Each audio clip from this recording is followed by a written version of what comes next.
নমস্কার বন্ধুরা, ভৌতিক রহস্য চ্যানেলে তোমাদের সবাইকে স্বাগত। আজকে আমি তোমাদের জীবন্ত কফিনের শেষ পর্বটা শোনাব। তাহলে চলো, বেশি দেরি করব না, গল্পটা শুরু করি। তার আগে যারা যারা প্রথম দ্বিতীয় পর্ব শোনোনি তারা একবার শুনে নিও, তাহলে শেষ পর্বটা শুনতে বা বুঝতে তোমাদের সুবিধা হবে। তাহলে বন্ধুরা, গল্পটা শুরু করা যাক। আচ্ছা, আমরা তৃতীয় পর্বে যেটুকু পড়েছিলাম সেটুকু একটু তোমাদের শোনাই। 1820 খ্রিস্টাব্দের 18 এপ্রিলের কথা। একদিন সকালে গভর্নর তার এক অভিন্ন হৃদয় বন্ধুর বাড়ি নিমন্ত্রণ রক্ষা করতে গেলেন। মধ্যাহ্ন ভোজের আয়োজন হয়েছে সেখানে। বন্ধুরা, আমরা তৃতীয় পর্বে এতটাই পড়েছিলাম, তারপর থেকে আমরা শেষ পর্বটা শুনব। গভর্নরের বন্ধুর বাড়িটি সমাধি গির্জার একেবারে লাগোয়া। কয়েক পা মাত্র গেলেই গির্জার প্রার্থনা কক্ষ। সে বাড়িতে দেশের বহু সম্ভ্রান্ত ব্যক্তিও হাজির হয়েছেন নিমন্ত্রণ রক্ষা করতে।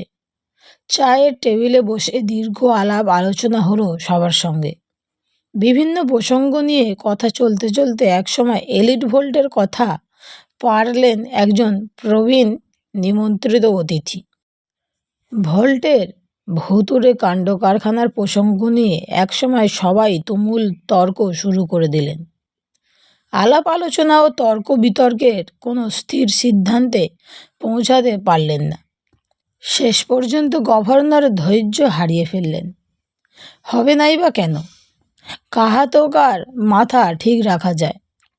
তিনি রীতিমতো রাগত্ব স্বরেই বললেন, আপনাদের দ্বারা কিছু হবার নয়। অতিথিরা নীরবে একে অন্যের মুখের দিকে তাকিয়ে রইলেন। গভর্নর বলে চললেন, চলুন, আমিও যাচ্ছি আপনাদের সঙ্গে। চেষ্টা করে দেখি অদ্ভুত সমস্যার সমাধান সম্ভব কিনা। উপস্থিতি অতিথিদের মধ্যে একজন সাহসে ভর করে প্রশ্ন করলেন, কিন্তু কি সে উপায় দয়া করে বলবেন কি?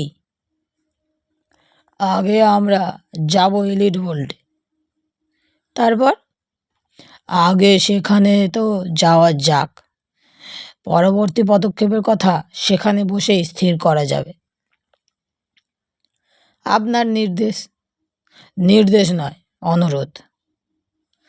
অতিথিটিকে বাধা দিয়ে গভর্নর অপেক্ষাকৃত নিচু গলায় বললেন, চলুন, এখনই এলিট ভোল্টে যাওয়া যাক। আগন্তুক অতিথি ভদ্রলোক এবার বললেন, একেবারে এখনই যেতে যাচ্ছেন? হ্যাঁ, শুভস্য শীঘ্রম। ভোল্টটি খুলে দেখাই যাক না, ব্যাপার কি? আগন্তুক বিশিষ্ট অতিথির আর আপত্তি করলেন না। গভর্নরের নির্দেশে সঙ্গে সঙ্গে কয়েকটি গাড়ি তৈরি হয়ে সদর দরজায় এসে দাঁড়ালো। গভর্নর তার নির্দিষ্ট গাড়িতে উঠলেন, আর অন্যরা 4টি গাড়িতে ভাগ হয়ে গেলেন। ঘোড়ার খুঁড়ে গুরুগম্ভীর আওয়াজ তুলে 5টি গাড়ি এগিয়ে চলল এলিট ভোল্টের পথে।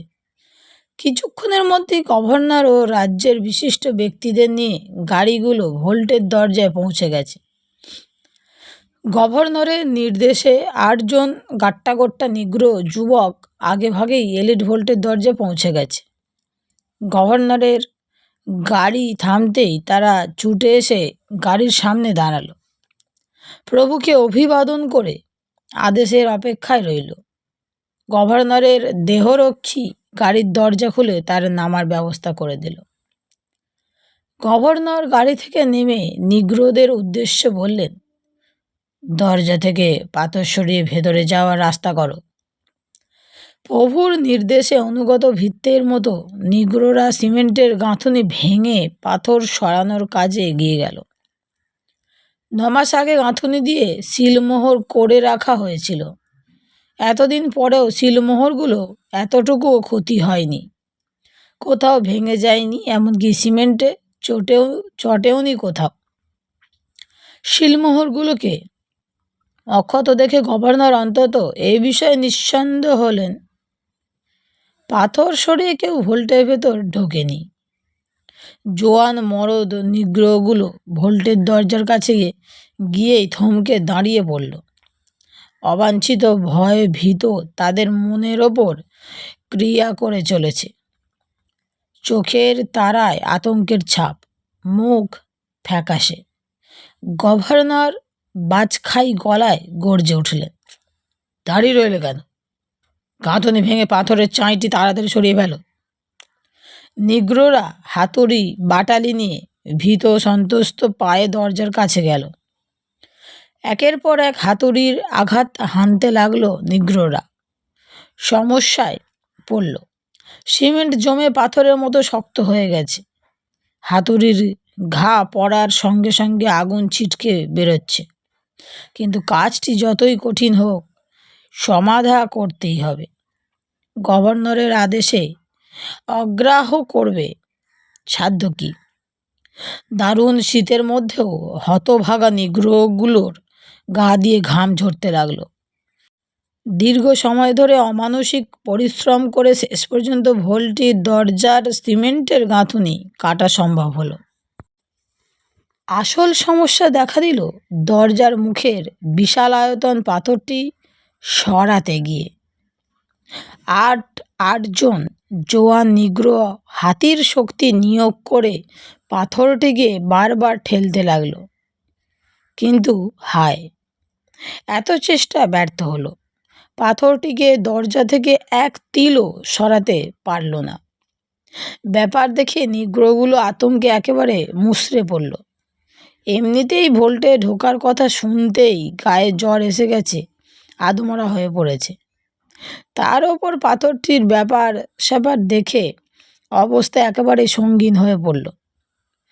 গায়ের ঘাম মুছতে মুছতে নিগ্রোদের মধ্যে একজন সাহসে ভর করে গভর্নরের কাছে নিবেদন করল, কর্তা, ব্যাপার তেমন সুবিধে ঠেকছে না, দয়া করে আমাদের ছেড়ে দিন, এ নরকপুরী থেকে পালিয়ে বাঁচি। গভর্নর মুখের গাম্ভীর্যটুকু বজায় রেখে গর্জে উঠলেন, কেন? এ কথা বলছো কেন? দেখছো না কর্তা, কেমন ভুতুরে ব্যাপার। আটজন জোয়ান মরদ সামান্য একটি পাথর সরাতে একেবারে ঘেমে নিয়ে একাকার। চেষ্টা করো, চালিয়ে যাও, যে বাবাই হোক পাথরটিকে সরাতেই হবে। আমরা মাপ চাইছি, দয়া করে আমাদের ভুল বুঝবেন না। যদি অনুমতি করেন, পিতৃদত্ত পানটুকু নিয়ে বাড়ি ফিরে যাই। বিশ্বাস করুন, 8 জন কেন, 800 জন লোক লাগলেও এ পাথর সরবে না। গভর্নর এবার বেশ রাগত স্বরেই বললেন, আমার শেষ কথা শুনে নাও। এ পাথর যতক্ষণ দরজায় থাকবে, তোমাদের এক চুলও এখান থেকে নড়া চলবে না। করজোরে নিগ্রহটি নিবেদন করল, কিন্তু কর্তা। কথা নয়, কাজ চাই। আমার আদেশ অমান্য করলে কঠোর শাস্তি পেতে হবে, ভুলে যেও না। হতভাগ্য নিগ্রহগুলোর মাথায় বজ্রপাত হবার উপক্রম হলো। পরিস্থিতি এমন, রাম না মারলেও রাবণের হাত থেকে রেহাই নেই। ভূতের হাত থেকে প্রাণ বাঁচাতে গেলে গভর্নর মুন্ডুপাত করে ছাড়বেন। অনন্যপায় হয়ে তারা আবার গুটি গুটি পায়ে দরজার কাছে গেল। আবার শুরু করলো প্রাণান্ত প্রয়াস, মারো রে জোয়ান হেইয়, মারো রে জোয়ান হেইয় করতে করতে একসময় প্রায় 2 ইঞ্চি পরিমাণ সরানো সম্ভব হলো পাথরটিকে। সামান্য ফাঁক হলো। ঘাম মুছতে মুছতে তারা যুদ্ধ জয়ের ভঙ্গিমায় গভর্নরের দিকে তাকালো। আসল রহস্যটি এতক্ষণে অনুমান করা গেল। পাথরটির আয়তন বিশাল, অস্বীকার করার নয়, কিন্তু এমন কোনো সমস্যার ব্যাপার নয় যে আটজন জোয়ান মরদকে এটিকে সরাতে গিয়ে হাল ছেড়ে দিতে হবে। দরজাটি সামান্য ফাঁক হতেই গভর্নর অত্যুগ্র আগ্রহ নিয়ে এগিয়ে গেলেন। অপ্রস্তুত ফাঁকটুকু দিয়ে ভেতরে উঁকি দিলেন। মুহূর্তের মধ্যে তার মুখ ফ্যাকাশে হয়ে গেল, চোখের তারায় ফুটে উঠল আতঙ্কের ছাপ। তিনি এক পলক উঁকি দিয়েই নীরবে সেখান থেকে সরে এলেন। অন্যান্য সবাই জিজ্ঞাসু দৃষ্টি মেলে তার মুখের দিকে তাকিয়ে রইলেন। গভর্নর একেবারে নির্বাক। গভর্নরের নীরবতাটুকু উপস্থিত অন্যান্যদের মধ্যে বিস্ময়ের উদ্রেক করল। তাদের মধ্য থেকে একজন সাহসে ভর করে ইষ্ট নাম জপ করতে করতে দরজার দিকে এগিয়ে গেলেন। ফাঁকটুকু দিয়ে ভেতরে উঁকি দিতেই তার মধ্যেও অবাঞ্ছিত ভীতির ছাপ লক্ষিত হলো। লণ্ঠনের আলোয় এক অবিশ্বাস্য ব্যাপার নজরে পড়ল। বিশালায়তন একটা মানুষের মুন্ডু দস্তার পাতে মোড়া কফিনের মধ্যে রাখা আছে। মুন্ডু সহ কফিনটির ওজনও স্বাভাবিকের চেয়ে অনেক গুণ বেশি। আরও আশ্চর্য ব্যাপার, কফিনের মধ্যে মুন্ডুটি নিচের দিকে অবস্থানে রয়েছে। পাথরের চাঁইটির সঙ্গে কফিনটি আটকানো। এতেও রহস্যের ছোঁয়া। কোনো গজাল বা হুক ব্যবহার করা হয়নি। অতি শক্তিশালী চুম্বকের গায়ে যেমন লোহা আটকে থাকে, ঠিক তেমনি করে কফিনটি পাথরের গায়ে ঝুলতে দেখা গেল। গভর্নর আবার নিগ্রোদের লক্ষ্য করে গর্জে উঠলেন, আবার চেষ্টা করো, যত কষ্টই হোক পাথরটিকে সরানো চাই।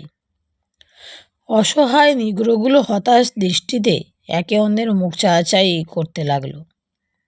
নিরুপায় গভর্নরের আদেশ অগ্রাহ্য করা সম্ভব নয়। তারা সর্বশক্তি নিয়োগ করে আবার পাথরটির গায়ে বারবার আছড়ে পড়তে লাগলো। এবার কিন্তু বেশি দেরি হলো না। অল্প প্রয়াসেই পাথরটিকে সরিয়ে একজনের যাতায়াতের মতো রাস্তা করে দিল তারা। মুহূর্ত মাত্র সময় নষ্ট না করে গভর্নর লণ্ঠন হাতে ভোল্টের ভেতরে ঢুকে গেলেন। 5 জন গণ্যমান্য ব্যক্তিও ভীত সন্ত্রস্ত পায়ে তার পিছন পিছন হাঁটলেন। কয়েক পা গিয়েই গভর্নর থমকে দাঁড়িয়ে পড়লেন। অনুসন্ধিৎসু দৃষ্টি মেলে বার কয়েক এদিক ওদিক তাকালেন। লণ্ঠনটি উঁচু করে আবারও ব্যাপারটি ভালো করে দেখার চেষ্টা করলেন। অবিশ্বাস্য কাণ্ড দেখে শুধুমাত্র গভর্নরের কথাই বা বলি কেন, তাকে যারা অনুসরণ করে ভোল্টে ঢুকেছেন তারাও বাকশক্তি হারিয়ে বসল। চোখে আতঙ্কের ছাপ ফুটে উঠল। বিস্ময়ে অভিভূত নীরব চাহনি মেলে একে অন্যের মুখের দিকে তাকিয়ে রইলেন। গভর্নরের সঙ্গী সাথীরা ভাবতে লাগলেন, এ কি ভুতুড়ে কাণ্ড রে বাবা, এমন অদ্ভুত ব্যাপার চোখে দেখতে হবে স্বপ্নেও ভাবিনি কেউ। ভাবতে গেলেও গায়ের রক্ত হিম হয়ে আসছে। রক্তের গতি দ্রুততর হয়েছে। বুকের মধ্যে যেন ঘন ঘন আঘাত হেনে চলেছে কোনো অদৃশ্য হাত। ভোল্টের বিস্তীর্ণ প্রাঙ্গণ জুড়ে একটু আগেই যেন কোনো অপদেবতা তুলকালাম কাণ্ড করে গেছে। কফিনগুলো সারা ভোল্ট জুড়ে ছড়িয়ে ছিটিয়ে পড়ে রয়েছে। তাদের কোনোটি কাত হয়ে, কোনোটি উপর হয়ে, আবার কোনোটি বা একেবারে খাড়া দোয়ে দাঁড় করানো। ব্যাপার দেখে মনে হচ্ছে তীব্র আক্রোশবশত ভোল্টটি লণ্ডভণ্ড করে গায়ের ঝাল মিটিয়ে গেছে। শ্রীমতী গার্ডারের কফিনটির দিকে চোখ পড়তেই গভর্নর যারপরাইন বিস্মিত হলেন। আশ্চর্য ব্যাপার তো, 9 মাস আগে তিনি লোক দিয়ে কাঠের ভাঙাচোরা কফিনটি দড়ি দিয়ে যেভাবে রেখেছিলেন, এতদিন পরে তা এতটুকু স্থান ত্যাগ করেনি। দড়ি বাঁধা অবস্থায় যেভাবে দেয়ালে হেলান দিয়ে রেখেছিলেন আজও সেভাবেই তো রয়েছে। এটির ওপর তবে কারোর রোষ দৃষ্টি বর্ষিত হয়নি। কয়েক মুহূর্ত লণ্ঠন হাতে স্মৃত গার্ডারের কফিনটির দিকে অপলক চোখে তাকিয়ে রইলেন বিস্ময়ে বিমূঢ় গভর্নর। এক সময় চাপা দীর্ঘশ্বাস ফেলে সামনের দিকে এগিয়ে গেলেন কয়েক পা। হাতের লণ্ঠনটি কাত করে ধরে মেঝের অবস্থা দেখার জন্য কৌতূহলী দৃষ্টি মেলে নিচের দিকে তাকালেন। 9 মাস আগে মেঝেতে মিহি করে বালি ছড়িয়ে দেওয়া হয়েছিল, উদ্দেশ্য হাঁটাহাঁটি করলে যাতে পায়ের ছাপ পড়ে। কিন্তু আশ্চর্য ব্যাপার, মেঝের কোথাও পায়ের ছাপ তো দূরের কথা, সামান্য একটি দাগও খুঁজে পেলেন না। গভর্নর নিঃসন্দেহ হলেন, মেঝের ওপর দিয়ে কেউ যাতায়াত করেনি। তবে ব্যাপার কি? এমন রহস্যজনক কাজ তো কোনো দেহধারীর পক্ষে সম্ভব নয়।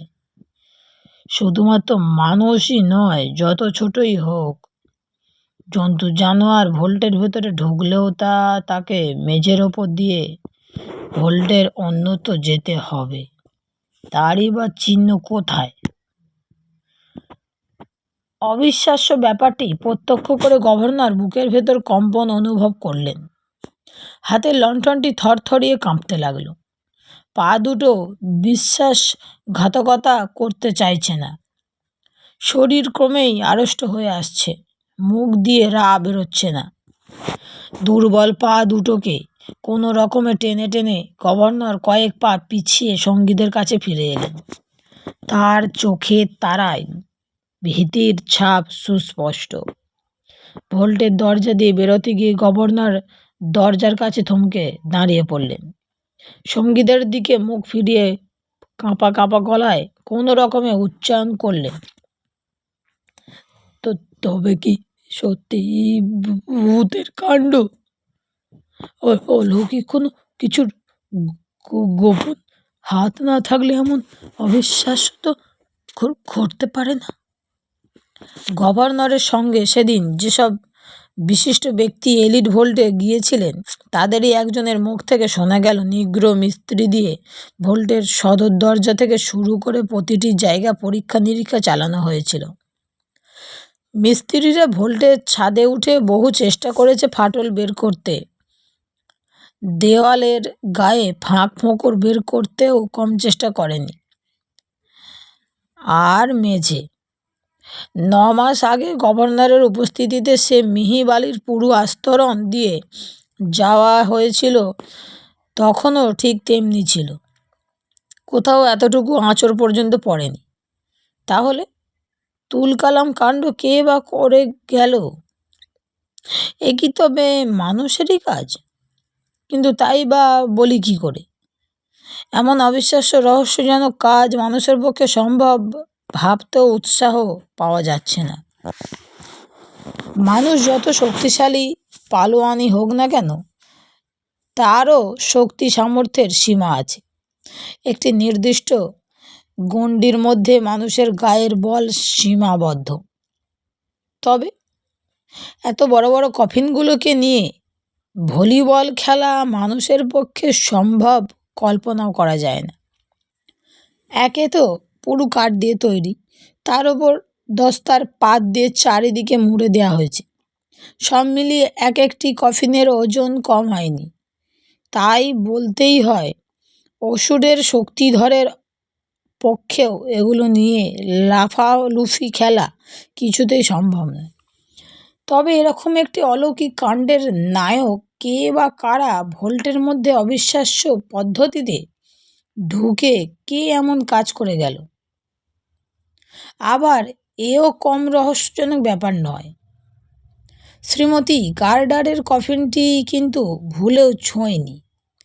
যতবার ভোল্টের লণ্ডভণ্ড করবার প্রত্যক্ষ করা হয়েছে, প্রতিবারেই দেখা গেছে তার কফিনটি স্বাভাবিক অবস্থাতেই রয়েছে।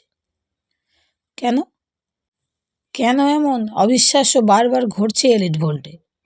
কোনো ক্ষুব্ধ বিদেহী আত্মাও যদি তার আক্রোশ মিটাতে গিয়ে ভোল্টটিকে বারবার এমন লণ্ডভণ্ড করে থাকে, তবে শ্রীমতী গার্ডারের কফিনটি বা বারবার কেন তার আক্রোশ থেকে অব্যাহতি পেয়ে যাচ্ছে?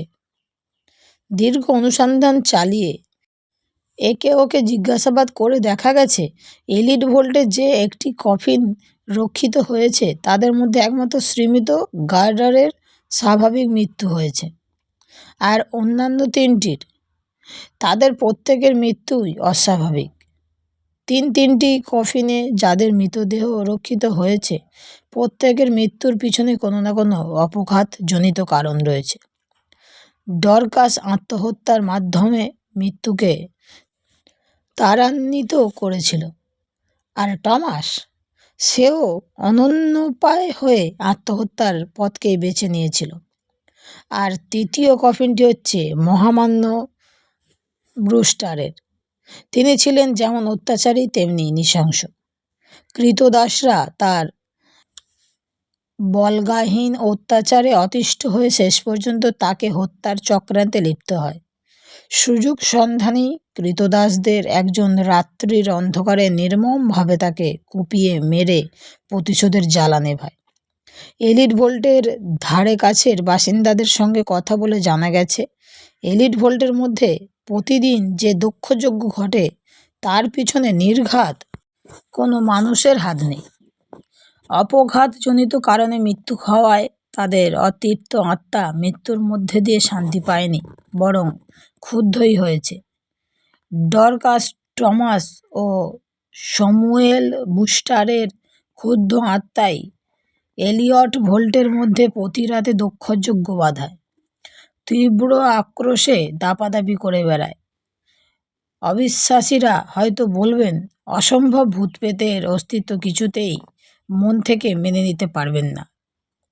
তবে এলিট ভোল্টের ব্যাপারটিকে তারা কিভাবে ব্যাখ্যা করবেন? শেষ পর্যন্ত কী সিদ্ধান্তেই আসবেন যুক্তিবাদীরা? ব্যাপারটি সে বাস্তবিকই যুক্তিতর্কের বাইরে। বন্ধুরা, গল্পটি এখানেই শেষ। গল্পটি তোমাদের কেমন লেগেছে অবশ্যই আমাকে কমেন্টে জানিও। আর ভালো লেগে থাকলে বন্ধুদের সঙ্গে শেয়ার করে চ্যানেলটি সাবস্ক্রাইব করে লাইক করে আমার পাশে থেকো, যাতে আরও নতুন নতুন গল্প আমি তোমাদের শোনাতে পারি। তাহলে বন্ধুরা, দেখা হচ্ছে আবার অন্য কোনো দিন অন্য কোনো নতুন গল্প নিয়ে। আজকের মতো বিদায়।